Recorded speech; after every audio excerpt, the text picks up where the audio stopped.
Assalamualaikum warahmatullahi wabarakatuh. Kami di sini akan sharing tentang sejarah revolusi Prancis. Sebelumnya kami akan memperkenalkan diri terlebih dahulu. Perkenalkan, nama saya Rahmian Salma, absen 29. Saya Retno Dwi Puspaningrum, absen 29. Saya Tiara Felan Berti, absen 35. Saya Bella Nurul Azhar, absen 1. Saya Zaziana Dinaulia, absen 36. Saya Mulia Rahma, absen 22. Saya Rifanda, absen 30.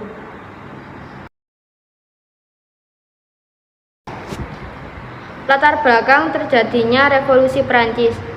Revolusi Prancis adalah gerakan yang menuntut dilakukannya perubahan besar-besaran di Prancis dalam kurun waktu 1789 sampai 1799.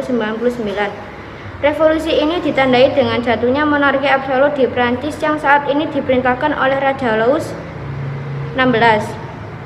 Pelopor utamanya adalah kaum demokrat yang menginginkan penghapusan sistem monarki di Prancis. Revolusi Prancis disebabkan oleh beberapa faktor, tetapi faktor yang paling dominan adalah masalah keuangan negara. Revolusi Prancis tidak hanya mengakibatkan banyak perubahan dalam masyarakat Prancis, melainkan juga berpengaruh bagi berbagai bangsa. Revolusi Prancis disebabkan oleh banyak hal yang cakupannya cukup luas, di antaranya sebagai berikut. Yang pertama adalah berkembangnya paham rasionalisme, Aufklärung, dan paham romantisme. Tokoh-tokoh paham romantisme yang banyak berpengaruh dalam revolusi Prancis adalah Jean-Jacques Rousseau. Yang kedua adalah pengaruh perang kemerdekaan Amerika atau revolusi Amerika. Yang ketiga, adanya ketidakadilan dalam sistem feodalisme Prancis yang membagi masyarakat menjadi 3 golongan, yaitu golongan yang pertama adalah bangsawan, golongan kedua kaum agama, dan golongan ketiga rakyat jelata. Kaum bangsawan dan agama memiliki hak istimewa, sedangkan rakyat jelata tidak memiliki hak. Dengan hak-hak istimewanya, selain bebas pajak, kaum bangsawan pun dapat menarik pajak dari rakyat. Yang terakhir, pemerintah yang buruk. Kekuasaan tunggal raja pada masa pemerintahannya berubah menjadi tirani yang memberikan kelonggaran raja untuk bertindak sewenang-wenang. Selanjutnya adalah faktor umum revolusi Prancis. Faktor umum revolusi Prancis adalah kekecewaan rakyat terhadap absolutisme monarki Prancis. Ciri-ciri pemerintah absolut di bawah Louis XVI adalah sebagai berikut. Louis XVI bergelar Raja Matahari. Raja dianggap sebagai wakil Tuhan di dunia, sehingga rakyat harus menaati segala hati-hatinya. Pemerintah berjalan tanpa undang-undang, konstitusi. Pemerintah berjalan tanpa adanya pengawasan dari parlemen. Tidak ada pengadilan dan kepastian hukum. Akibatnya raja dengan mudah memberi surat penangkapan terhadap siapapun yang dicurigai mengancam kekuasaannya. Makasih. Faktor ekonomi. Pada saat Louis XVI naik tahta, Prancis sedang mengalami krisis ekonomi yang hebat. Banyak kasus kelaparan dan gizi buruk di seluruh negeri. Pemerintah tak bisa berbuat apa-apa karena negara terlilit banyak utang. 2. Lemahnya kepemimpinan Raja Louis XVI. Kepemimpinan Louis XVI yang cenderung merangkul kaum bangsawan dan klerus yang mendominasi parlemen gagal mengatasi krisis ekonomi dan keuangan secara efektif. Yang ketiga, gaya hidup istana yang gemerlap mewah. Gaya hidup mewah dan hedonis berfoya-foya, istana menjadi sorotan yang tercermin dalam diri Permaisuri Marie Antoinette 1755 sampai 1793. Kebiasaannya menghambur-hamburkan uang, negara membuat ia dijuluki Madame Deficit, yang secara harfiah berarti Ratu Defisit. Yang keempat, pengaruh revolusi Amerika. Revolusi Prancis banyak dipengaruhi oleh revolusi Amerika. Setelah memenangi perang melawan Inggris, pasukan Prancis pulang dan mendapati negaranya sendiri dalam kondisi tidak menentu. Kenyataan ini membangkitkan tekad rakyat Prancis untuk membuat perubahan seperti yang terjadi di Amerika. Selanjutnya adalah bagaimana sih jalannya revolusi Prancis itu? Jadi terdapat beberapa jalannya revolusi Prancis. Yang pertama adalah Etats Generaux, yaitu dibukanya kembali Dewan Permusyawaratan Rakyat pada tanggal 5 Mei 1789. Dalam persidangan ternyata terjadi perselisihan antara golongan 1 dan 2 dengan golongan ketiga, mengenai permasalahan pengambilan suara. Pengaruh raja yang begitu lemah menyebabkan raja tidak dapat mengatasi perselisihan tersebut.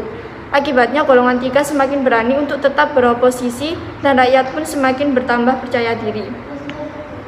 Yang ketiga adalah Assemblée Nationale. Pada tanggal 17 Juni 1789, wakil-wakil golongan 3 memproklamirkan Etats Generaux sebagai Assemblée Nationale atau Dewan Nasional yang merubah sidang golongan-golongan menjadi sidang seluruh rakyat tanpa golongan. Ini merupakan suatu revolusi karena pada hakikatnya hal tersebut menunjukkan perubahan suatu masyarakat yang feodalistis menjadi demokratis. Sehingga secara politis revolusi Prancis dimulai pada tanggal 17 Juni 1789, namun resminya revolusi tersebut jatuh pada tanggal 14 Juli 1789 dengan diserbunya penjara Bastille. Yang ketiga yaitu konstituen. Pada tanggal 20 Juni 1789, Assemblée Nationale bersumpah bahwa mereka tidak akan bubar sebelum Perancis mempunyai UUD dan mereka menamakan diri sebagai konstituen. Setelah itu, banyak di antara kalangan bangsawan dan agamawan yang menggabungkan diri ke dalam konstituen tersebut. Perintah raja untuk membubarkan konstituen pun mengalami kegagalan. Pada tanggal 14 Juli 1789, rakyat Perancis menyerbu penjara Bastille yang merupakan lambang absolutisme monarki karena di dalamnya dipenjarakan para pemimpin rakyat yang dulu berani menentang kekuasaan dan kesewenangan pemerintahan absolut monarki. Alasan penyerangan terhadap penjara Bastille tersebut adalah adanya kabar bahwa raja yang gagal membubarkan konstituen telah mengumpulkan tentara di sekitar Paris untuk mengagalkan revolusi. Yang keempat yaitu legislatif. Setelah penyusunan UUD selesai, maka konstituen bubar pada tahun 1791 dan digantikan dengan pemerintahan yang disebut legislatif. Pada masa ini penuh dengan kekacauan karena terjadi perebutan kekuasaan antara kaum berjuis bangsawan baru yang menginginkan konstitusional monarki dengan rakyat jelata yang menghendaki negara republik.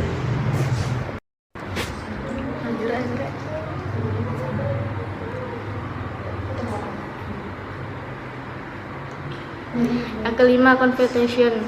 Masa Confederation dimulai dengan pertentangan antara kelompok Montaigne dengan Gironde mengenal Raja Louis yang telah melarikan diri dan ditangkap kembali. Montaigne atau rakyat menginginkan agar raja dihukum karena telah mengkhianati sumpahnya terhadap Undang-Undang Dasar. Sedangkan Gironde menginginkan agar raja dipertahankan untuk mengendalikan rakyat yang dimulai menampakkan sifat agresif. Namun, pertentangan kali ini dimenangkan oleh kelompok Montaigne sehingga kerajaan dihapus dan diganti menjadikan republik. Kemudian, Louis dihukum mati. 6. Directoire. Kembalinya pemerintahan berjuis dengan membagi kekuasaan eksekutif kepada 5 orang direktur. Mereka lebih suka bekerja sama dengan pihak militer yang dipimpin oleh Napoleon daripada dengan kaum Montaigne yang merupakan kelompok rakyat jelata.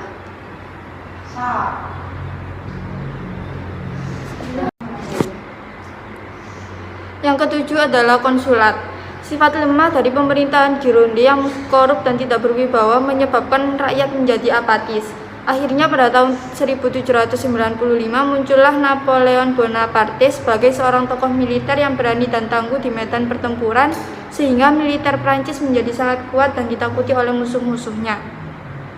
Hal ini membuat rakyat Prancis menjadi segan dan mengagungkan Napoleon.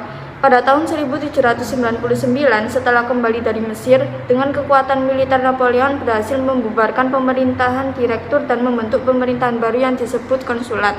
Pada hakikatnya, Prancis bukan merupakan pemerintah demokrasi, melainkan sebuah pemerintahan otokrasi yang dipimpin oleh Napoleon sebagai pucuk pimpinan pemerintahan Prancis, sehingga berbagai kebijakan negara ditemukan oleh Napoleon. Pengaruh revolusi Prancis bagi kehidupan manusia. Yang pertama yaitu republikanisme revolusi Prancis. Ikut menyebarkan paham republikanisme penghapusan monarki menunjukkan dengan jelas bahwa negara ada karena ada rakyat. Yang kedua yaitu anti-feodalisme dan hak asasi manusia. Sumbangan besar revolusi Prancis terhadap organisasi-organisasi pergerakan nasional termasuk di Indonesia adalah semangat anti-feodalisme. Yang ketiga, nasionalisme. Revolusi Prancis membuat masyarakat semakin bersatu sebagai satu bangsa atau nasional.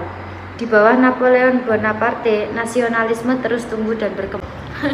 Sekian sharing dari kami. Mohon maaf apabila ada salah kata. Wassalamualaikum warahmatullahi wabarakatuh.